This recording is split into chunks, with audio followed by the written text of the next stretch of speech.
Who's Tom Gatewood, All-American Notre Dame with the Giants, and is our stage manager. That's who? The man they nickname Fireball, going against the Missile Man, the two hardest throwing touring players in the country. Watch this action. Oh, yes. That's the result. That Jill and Philip Ringener. Jill, Philip's wife, here in attendance still, a young lady that has worked with us over the years.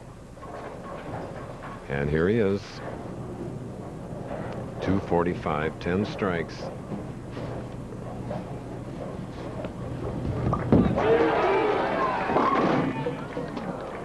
A little different line. Well, just a straight pull shot, Chris. If there's anything that Eugene has trouble with, is that pulling the ball. When you throw that hard, you have a fear it will not hook back, so you try to help it up a little bit. He pulled that one. He changes balls for a spare shot, and this is the one that's a rocket shot. Watch the speed on this ball. You mentioned Del Ballard finishing 22nd. He really wanted to win this one. That would have made him a Triple Crown winner.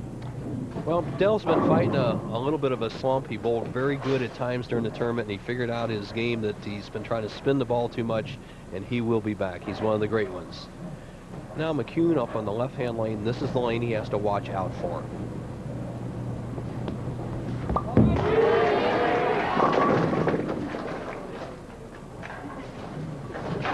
.610 on the left lane, redoing the stroke.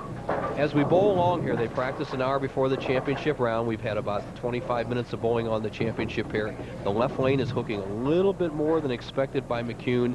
He needs to make an adjustment, not only with his speed, but give the ball a little room to the right.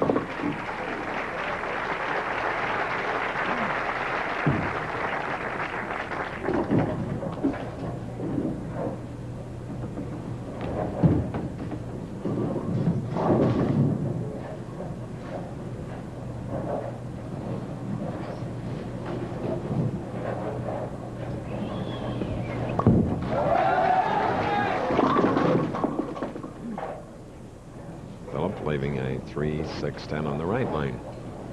Disappointed with that shot. As you see his style, Philip taking the full approach, 5-step delivery, and he just doesn't quite throw it hard enough. One trouble with Philip is he gets in perfect position here, but watch how he snaps his head up as he releases the ball.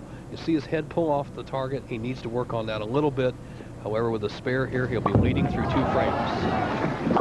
Philip was 9th last week in the Cleveland Open, as he's making his 13th television appearance. Nice, easygoing 34-year-old from Big Spring, Texas, in the Odessa, Midland area. 320 miles, he said, west of Dallas, where we had our Quaker State Open earlier this year. Now Philip, with that fireball speed, stands on the right, will walk almost perfectly straight, and he'll be around the first arrow. Needs to keep the loft and ball speed up and a good follow-through. Philip rolled one of the 14 300 games here this week during the National Championship competition. And Chris, it was on this TV pair last night when he was making a charge for the top 4 that he thrilled the crowd. And our tournament leader, Ron Palumbi, bowled one in right behind him. Okay. Eugene McCune, second game for him. Later today on ABC's Wide World of Sports, Quaker State Professional Boxing presents undefeated heavyweight Michael Moore against Bone Crusher Smith. That's live. Plus, the Chrysler Pro Ski Classic. And take a high-speed look at land sailing, all later today on ABC Sports.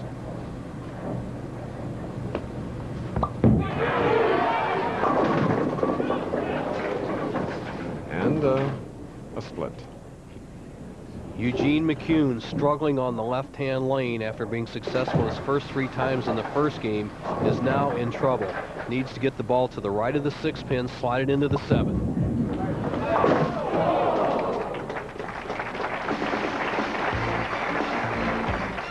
We're in our second game. Have you ever heard of breaking the ice?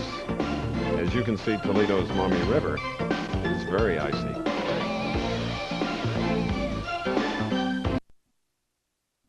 ABC's Pro Bowlers Tour next Saturday.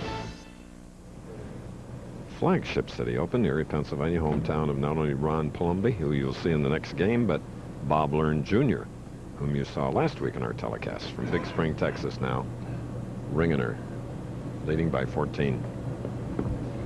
Now he has a 24-pin lead. We go to Nelson Burton. Thank you, Chris Schenkel. U.S. Open Championship you won in a very tough scoring inside environment. You shot 269. Now you're the tournament leader in another major, but a high scoring environment. Any different attitude being the tournament leader? Well, you know, when I led in Indianapolis, it was an inside shot, and this week I played the gutter, and it's real high scoring. All I can do is take it one frame at a time. I know it sounds like a cliche, but there's nothing else I can do about it. I'm just going to try and strike every ball. That he may do, Chris. Back to you. He just ups the lead now to 34 against Eugene McCune, who in his first match with Adam Apo had the huge lead. And won it 245 to Apo's 214. Now after an open, fifth frame. And a 10.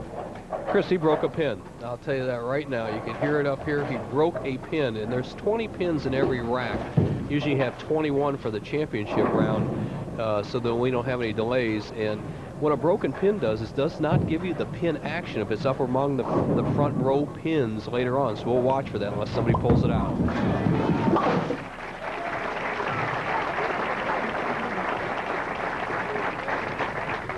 All the sights and sounds of a bowling establishment. Why does Nelson know all that? Because his dad, Nelson Burton Sr., had him around bowling from the time he could walk. Well, You owned an establishment? Did it all? Well, my father was a good teacher, and I spent many hours in the bowling center, and we do have a broken pin at 26. Okay.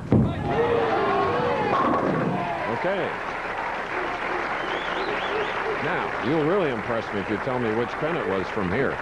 Chris, when he entered the pocket, it was probably the 1 or 5 pin. Now that pin would be up in the rack now. This is 10 additional new pins set here for Ringener, and we'll have to listen for the sound the next time a player gets up. It's not in this group of 10. Okay.